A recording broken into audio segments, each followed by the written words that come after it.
ഏകദേശം എത്ര മണിക്കൂർ കിട്ടും നമുക്ക്? മണിക്കൂറൊന്നും കിട്ടില്ല. അതായത് ഒരു സെറ്റ് ബാറ്ററി എന്ന് പറഞ്ഞാൽ ഒരു 20 മിനിറ്റ് കിട്ടുള്ളൂ അല്ലേ?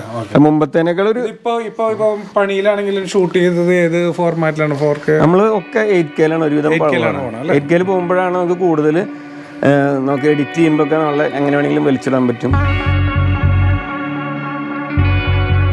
ഇന്നത്തെ ഈ വീഡിയോ നമ്മുടെ ഹെലി ക്യാമിനെ കുറിച്ചാണ്. അതായത് ചെറുത് തൊട്ട് വലുത് വരെ. ഇപ്പോൾ യൂട്യൂബറിന് വേണോ, അല്ലെങ്കിൽ ഒരു വെഡ്ഡിങ്ങിന് വേണോ, അല്ലെങ്കിൽ ഒരു ഫിലിമിൻ്റെ, അപ്പോൾ എല്ലാത്തിനും യൂസ് ചെയ്യുന്ന പലതരം ഹെലി ക്യാമുകളുടെ വിശേഷമാണ്. അനൂപ് സിംഗിൻ്റെ ഒപ്പമാണ് നമ്മൾ നിൽക്കുന്നത്. അദ്ദേഹമാണ് ഇപ്പോൾ നമ്മൾ കണ്ടുകൊണ്ടിരിക്കുന്ന പല പടങ്ങളുടെയും ഈ ഡ്രോൺ വിഷ്വൽസ് അല്ലെങ്കിൽ ഹെലിക്യാം വിഷ്വൽസ് എടുത്തിരിക്കുന്നത് ഇപ്പോൾ ലാസ്റ്റ് പണിയിൽ പോലും. അപ്പോൾ എന്തായാലും ഫസ്റ്റ് സെക്കൻഡ് എപ്പിസോഡ് കണ്ടിട്ട് ഇത് കാണാൻ ശ്രമിക്കുക, എന്നാലും നിങ്ങൾക്ക് വ്യക്തമാകുള്ളൂ കാര്യങ്ങൾ. അതിന് വേണ്ടിയാണ് അങ്ങനെ പറഞ്ഞത്. അപ്പോൾ എന്തായാലും നിങ്ങൾ ഇത് കണ്ടിട്ട് അതിൻ്റെ അഭിപ്രായങ്ങൾ നമ്മുടെ കമൻറ്റ് ബോക്സിൽ രേഖപ്പെടുത്തണമെന്ന് റിക്വസ്റ്റ് ചെയ്യുന്നതാണ്. ഓക്കെ. ഈ ഡ്രോണിൻ്റെ ഒരു പ്രത്യേകത, ഈ ഡ്രോണിൽ നമുക്ക് എടുക്കുന്ന വിഷ്വൽസ് ഇത്തരം സ്ക്രീനുകളിൽ നമുക്ക് കാണാൻ പറ്റും. ഇപ്പോൾ വരുന്ന ഡ്രോണുകളുടെ ഇപ്പോൾ വരുന്ന ഡ്രോണുകളിൽ ഇതിപ്പോൾ നമ്മളെടുത്ത സ്ക്രീനുകൾ ഇതിൽ തന്നെയാണ് ഡിസ്പ്ലേ വരുന്നത്. മുമ്പ് എന്ന് പറഞ്ഞാൽ നമുക്ക് ഈ സ്ക്രീൻ എന്ന് പറഞ്ഞാൽ ഐപാഡിൽ വേറെ അല്ലെങ്കിൽ മൊബൈലിൽ വേറെ ഒരു കേബിൾ വഴി കണക്ട് ചെയ്യണം. അപ്പോൾ ഈ കേബിൾ ലൂസ് കോണ്ടാക്ട് വന്നാൽ അങ്ങനെയുള്ള കുറേ പ്രശ്നങ്ങളുണ്ട്. ഇതിലാകുമ്പോൾ ഡയറക്റ്റ് നമുക്ക് ഇതിൽ തന്നെ സ്ക്രീനിൽ വരുന്നതാണ്. ഈ റിമോട്ടിൻ്റെ ഔട്ട് HDMI ഔട്ട്, ഈ HDMI ഔട്ട് വഴി നമുക്ക് HD ലെവലിലേക്ക് എഡിറ്റ് ചെയ്യാൻ കൊടുക്കാം. അതല്ലെങ്കിൽ മൈക്രോ SD കാർഡിൽ റെക്കോർഡാവും, ആ കാർഡ് വഴി കൊടുക്കാം. അതല്ലെങ്കിൽ USB-C കേബിൾ, C പോർട്ട് വഴി നേരിട്ട് സ്പോട്ട് എഡിറ്റർക്ക് ഇതിലെടുക്കുന്ന ഫയൽ നമുക്ക് തത്സമയം തന്നെ എഡിറ്റ് ചെയ്യാൻ കൊടുക്കാം. മറ്റുള്ള ഡ്രോണുകളിൽ എന്ന് പറഞ്ഞാൽ സമയമെടുക്കും. ബ്ലൂടൂത്ത് ഉണ്ടെന്ന് തോന്നുന്നു. ഇതിൽ ബ്ലൂടൂത്ത് ഉണ്ട്. ബ്ലൂടൂത്ത് ഓൺ ചെയ്ത് ഫയൽ ഷെയറിങ് ഓപ്ഷൻ ഇട്ട് കഴിഞ്ഞാൽ ചൂസ് ബ്ലൂടൂത്ത് ഡിവൈസ്, ഏതാണ് ബ്ലൂടൂത്ത് ആ വഴിക്ക് നമുക്ക് ട്രാൻസ്മിറ്റ് ചെയ്യാം. ഇതിലേക്ക് വൈഫൈ വഴി കണക്ട് ചെയ്തിട്ട് ഇനി വേറെ വല്ലയിടത്തേക്ക് അയക്കണമെങ്കിൽ അങ്ങനെ ചെയ്യാം. അങ്ങനെ കുറെ കൂടി ഫീച്ചറുകളുള്ള ഒരു സംവിധാനമാണത്. നൈറ്റ് ഷൂട്ടുകളൊക്കെ ഭയങ്കര ബ്യൂട്ടിയാണ്. ഇതിപ്പോൾ എറണാകുളത്തിൻ്റെ എടപ്പള്ളിയിൽ നമ്മൾ ഇത് നമ്മൾ ഇപ്പോൾ കഴിഞ്ഞ ആഴ്ചയിൽ എടുത്തതാണ്. എടപ്പള്ളിയുടെ ഹൈ ക്വാളിറ്റി ഫയൽസ് നമുക്ക് കിട്ടും. നമ്മുടെ കളമശ്ശേരിയിലെ ട്രാഫിക്കിന്റെ ആവശ്യമായിട്ട് എടുത്താണിത്. അത് വേറെ ഉണ്ട് നമ്മുടെ ഈ കളമശ്ശേരിയിൽ ട്രാഫിക്കിന് മാത്രമല്ല നമ്മൾ പോലീസ് ഡിപ്പാർട്ട്മെന്റിന് വേണ്ടിയിട്ട് ഞാനൊന്ന് ഒരു കാര്യം പറഞ്ഞോട്ടെ.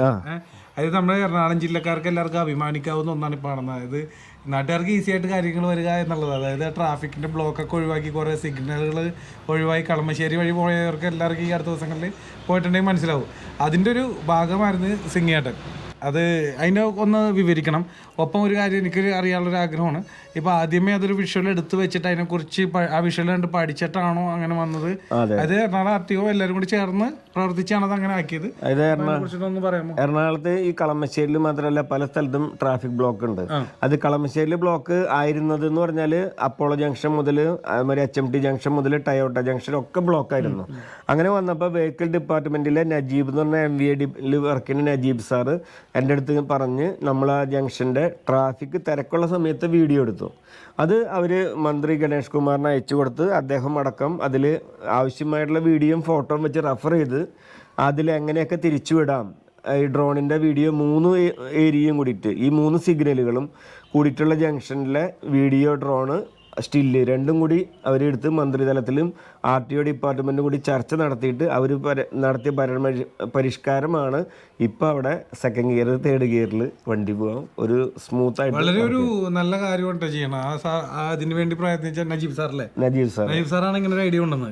നജീബ് സാറ് പിന്നെ അവിടുത്തെ RTO വിനോദ് സാർ. എന്തായാലും അവർക്ക് എല്ലാവർക്കും പ്രത്യേകം നന്ദി അറിയിക്കുന്നത്. കാരണം ആ നാട്ടുകാർക്ക് എല്ലാവർക്കും ഒരു ഉപകാരപ്പെടുന്ന ഒന്നാണല്ലോ.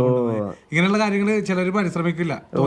നമ്മൾ ഇതൊക്കെ പ്രതിഫലമില്ലാതെ ചെയ്യുന്ന കാര്യങ്ങളാണ്. നമുക്കൊരു സർവീസ് ആയിട്ട് ഇപ്പൊ എടപ്പള്ളിയുടെ നമ്മൾ എടുത്തു കൊടുത്തിട്ടുണ്ട്.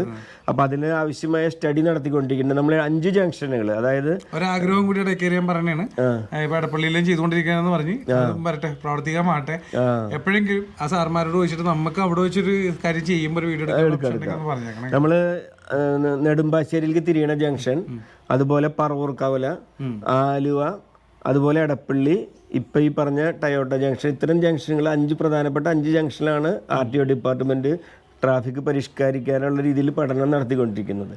അതിലിപ്പോൾ കളമശ്ശേരി മാത്രം വളരെ സക്സസ് ആയിട്ടുണ്ട്. ബാക്കിയുള്ളത് ചെയ്തുകൊണ്ടിരിക്കുകയാണ്. അല്ല, അവിടെ ചെയ്യാൻ പറ്റിയെങ്കിൽ അപ്പുറത്ത് പറ്റും. അതൊരു സിഗ്നലുകളുടെ ഒരു പിന്നെ മറ്റൊരു കാര്യം എന്ന് പറഞ്ഞാൽ നമ്മൾ പോലീസ് ഡിപ്പാർട്ട്മെൻറ്റിന് വേണ്ടിയിട്ടും കൊറോണ കാലത്തും അതുപോലെ ഡ്രോൺ സർവൈലൻസ് എന്ന് പറഞ്ഞാൽ ഡ്രോൺ വെച്ചിട്ട് നമ്മൾ ജനക്കൂട്ടത്തിനെ ബിൽഡിങ്ങിന്റെ മുകളിലേക്ക് ഇരിക്കുന്ന കണ്ടുപിടിക്കുന്ന ഒരു ഇതുണ്ടായിരുന്നല്ലോ. അതൊക്കെ നമ്മൾ പോലീസിന് വേണ്ടി തൃശ്ശൂർ പോലീസ് അത് എന്നോട് ഇതിന് മുന്നേ പറഞ്ഞിട്ടുണ്ടെന്ന് തോന്നുന്നത്. അത് ആദ്യമായിട്ട് ചേട്ടനാണ് കൊറോണ കാലത്തെ പലരും ഓടിയിട്ടുണ്ടല്ലോ. അപ്പൊ അതിന്റെ ആ ഒരു കണ്ടന്റ് ഉണ്ടെന്നത് അത് ആദിത്യ സാറ്, അതായത് നമ്മുടെ തൃശ്ശൂർ കമ്മീഷണർ ഓഫീസിലുള്ള സന്തോഷ് സാറ് പറഞ്ഞിട്ട് കമ്മീഷണറായിട്ടുള്ള ആദിത്യ സാറും അദ്ദേഹത്തിന് വേണ്ടിയിട്ട് ഞാനും എൻ്റെ ടീമിൽ ഒരു 8ഓളം പേര് വളണ്ടിയേഴ്സും കൂടിയിട്ടാണ് തൃശ്ശൂരാണ് ആദ്യമായിട്ട് ഡ്രോൺ സർവൈലൻസ് എന്ന് പറഞ്ഞൊരു പ്രോഗ്രാം. അതായത് ഡ്രോൺ ഉപയോഗിച്ച് ഇപ്പോൾ സിനിമയിലെ ഡ്രോൺ ആകുമ്പോൾ സൂം ലെൻസ് ഉണ്ട്, കുറേ കൂടി ടൈറ്റ് ആയിട്ടുള്ളത് കിട്ടും, സമയം കൂടുതൽ കിട്ടും.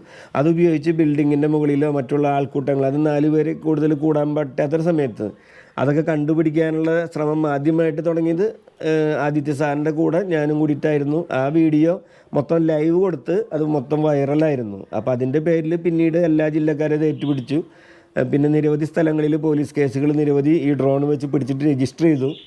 അപ്പോൾ ജനക്കൂട്ടത്തെ നിയന്ത്രിക്കാനായിട്ട്, ഭയപ്പെടുത്താനായിട്ട് വളരെ ഒരു ഉപകാരമായിരുന്നു. ഇതുപോലെ ജനക്കൂട്ടത്തിനെ കണ്ടുപിടിക്കാനും നിരവധി കേസുകൾ രജിസ്റ്റർ ചെയ്യാനും ഇതുവഴി പറ്റി. പിന്നീട് അത് എന്തുണ്ടായെന്ന് നമുക്കറിയില്ല, എങ്കിലും ആ സമയത്ത് അത് വളരെ യൂസ്ഫുള്ളായിരുന്നു. നിങ്ങൾ ഓടിയ എല്ലാവർക്കും വേണ്ടി 2 ഇടി ഞാൻ അടിച്ചേക്കാം ഒരിക്കലും ഇല്ല. ഇത് നമ്മുടെ നന്മയ്ക്ക് വേണ്ടി, അല്ലെങ്കിൽ നമ്മുടെ വീട്ടിൽ ആർക്കും ഒരു ആപത്ത് വരാണ്ടിരിക്കാൻ വേണ്ടി അവരെ ചെയ്താണ്. ജനക്കൂട്ടം നമ്മൾ അംഗീകരിക്കണം, നമ്മൾ മനസ്സിലാക്കണം. അതെ. എന്തായാലും ഇത്ര നേരം നമ്മൾ ഹെലിക്യാമിനെ കുറിച്ച്, അതായത് ഫിലിമിൽ യൂസ് ചെയ്യണ ഹെലിക്യാമിനെ കുറിച്ചിട്ടൊക്കെ നമ്മൾ സംസാരിച്ചിരിക്കുകയുണ്ടായി.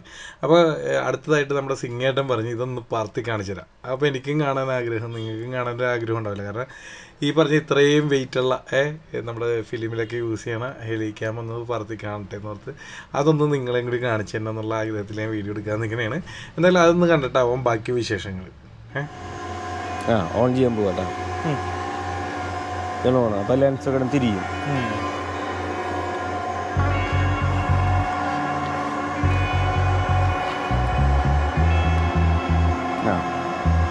ഓക്കെട്ടോ.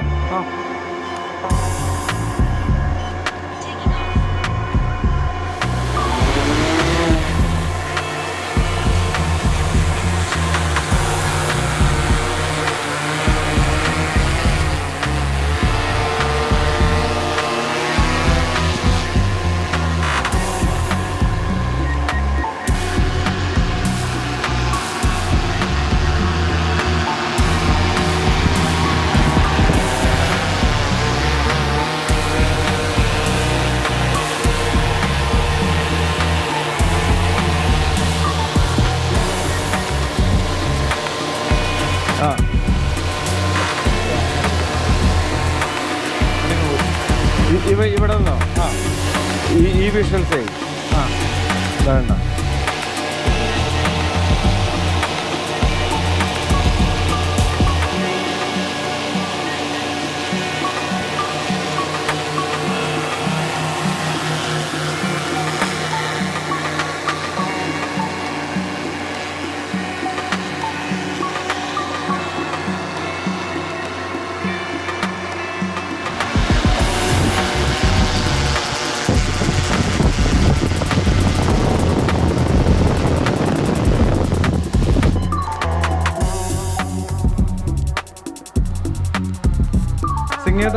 മറ്റൊരു കാര്യം ഞാൻ ചോദിക്കണാണ്, ഇപ്പൊ ഇത്ര അധികം ഡ്രോണുകളൊക്കെ ഇവിടെ ഇരിക്കണ്ടല്ലോ, ഇതിപ്പോ ഇതെല്ലാം ഫിലിമിൽ യൂസ് ചെയ്യാം, ഇപ്പോഴും യൂസ് ചെയ്യാന്നാണ് പറയണത് അല്ലേ?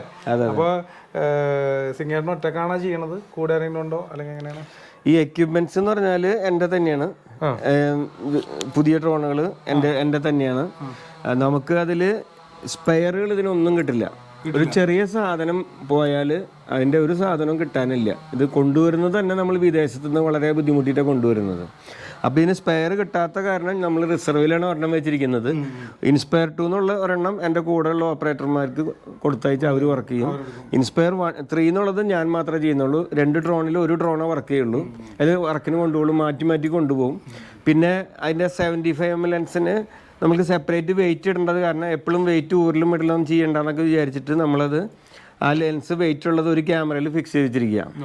അടുത്ത ബാക്കിയുള്ള 4 ലെൻസുകളും വെയിറ്റ് കുറവായതിൻ്റെ പേരിൽ ഒരു വർക്കിന് പോകുമ്പോൾ 1 ഡ്രോണും 2 ക്യാമറയും കൊണ്ടുപോകും. അപ്പോൾ ലെൻസ് മാറ്റിയിടുക എന്നുള്ള കേസിന് കുറച്ചുകൂടി എളുപ്പമുണ്ട്. അതാണ് അതിൻ്റെ സംവിധാനം. അപ്പം എന്തായാലും സന്തോഷം. പിന്നെ വേറൊരു കാര്യം പറയുകയാണെന്നുണ്ടെങ്കിൽ നമുക്ക് ഇങ്ങനൊരു കാഴ്ച ആദ്യമായിട്ടാണ് ഞാൻ കാണുന്നത്. കാരണം ഫിലിമിലൊക്കെ ചെയ്യണ ക്യാമറ ഉണ്ടെങ്കിൽ തന്നെ ഒരെണ്ണേ കാണാൻ പറ്റുള്ളൂ. ഇത് ഇങ്ങനെ കാണാൻ സാധിച്ചത് സിംഗേട്ടൻ്റെ നമ്മളെ വിളിച്ചുകൊണ്ട് അല്ലെങ്കിൽ എന്താണ് ഞാനൊരു വീഡിയോ എടുക്കണമെന്ന് ആഗ്രഹം പറഞ്ഞുകൊണ്ട് മാത്രമാണ്. എന്തായാലും വളരെ സന്തോഷം ഇങ്ങനെ വീഡിയോ എടുക്കാൻ സാധിച്ചത്. മറ്റേത് മറക്കണ്ട കേട്ടോ, അടുത്ത സ്ഥലത്തിന് ട്രാഫിക് ട്രാഫിക്കിന് അവർ വിളിക്കാറുണ്ട്. ഇത് നമ്മൾ പോലീസ് ഡിപ്പാർട്ട്മെന്റ് ആഗ്രഹം പറഞ്ഞെന്ന് പറഞ്ഞിട്ട്, കാരണം അറിയേണ്ടതാണ്. അത് നമ്മൾ പോലീസ് ഡിപ്പാർട്ട്മെന്റിന് വേണ്ടിയിട്ടും വെഹിക്കിൾ ഡിപ്പാർട്ട്മെന്റിന് വേണ്ടിയിട്ടൊക്കെ വർക്ക് ചെയ്യുന്ന ഒരു വിങ് ആണ്. അപ്പോൾ അവർ ട്രാഫിക്കിലേക്ക് വിളിച്ചു കഴിഞ്ഞാൽ നമ്മൾ ചെന്നിട്ട് സിറ്റിയുടേതായ ആവശ്യമായ ഷോട്ടുകൾ അവർക്ക് സൗജന്യമായിട്ടാണ് നിലവിൽ ചെയ്തുകൊണ്ട് വരുന്നത്. അപ്പോൾ അതെന്ന് വെച്ചാൽ ഒരു പബ്ലിക് സർവീസ് ആണല്ലോ. അപ്പോൾ അത് ജനങ്ങൾക്ക് ഉപകാരപ്പെടും. നല്ല കാര്യമാണ് ചെയ്യണം. കാരണം കാശ് മേടിക്കാണ്ട് അങ്ങനെ ഒരു കാര്യം ചെയ്യണത് ജനങ്ങൾക്ക് വേണ്ടിയാണ്. അപ്പോൾ ഒരിക്കലും മറക്കരുത് ഇദ്ദേഹത്തിനെ. ശരി, അപ്പോൾ എല്ലാവിധ ആശംസകളും ചാനലിൽ നേരുന്നു. നന്ദി, നമസ്കാരം. പിന്നെ സിംഗേട്ടൻ ഉള്ളതുകൊണ്ടാണ് നമുക്ക് ഇങ്ങനെ വീഡിയോ ചെയ്യാൻ സാധിച്ചത്. വീഡിയോ ഇഷ്ടപ്പെട്ടിട്ടുണ്ടെങ്കിൽ മറ്റുള്ളവർക്ക് കൂടി ഷെയർ ചെയ്ത് കൊടുക്കുക. പിന്നെ നിങ്ങൾക്ക് ഇനിയും എന്തെങ്കിലും ഇതിനെക്കുറിച്ച് അറിയണമെന്നുണ്ടെങ്കിൽ, ഞങ്ങൾ എന്തെങ്കിലും വിട്ടുപോയിട്ടുണ്ടെങ്കിൽ നിങ്ങൾക്ക് നമ്മുടെ കമൻറ്റ് ബോക്സിൽ രേഖപ്പെടുത്താവുന്നതാണ്. അടുത്തൊരു വീഡിയോ ആയിട്ട് ഞങ്ങൾ വരുന്നതായിരിക്കും എപ്പോഴെങ്കിലും ഇതേപോലെ ഒരു ഗ്യാപ്പിൽ. പിന്നെ നമ്മുടെ ചാനലിലൂടെ ആദ്യമായിട്ടാണ് ഇങ്ങനെ വീഡിയോ ആണെങ്കിൽ ഇപ്പോൾ തന്നെ ഫോളോ ചെയ്തിട്ടേക്കാം. ഇതുപോലുള്ള നിങ്ങൾ അറിയേണ്ട അല്ലെങ്കിൽ നിങ്ങൾ കാണേണ്ട കാഴ്ചകളായിട്ട് ഇനിയും വരുന്നതായിരിക്കും. അപ്പോൾ നമുക്ക് നിർത്താമല്ലോ. ശരി, താങ്ക് യു.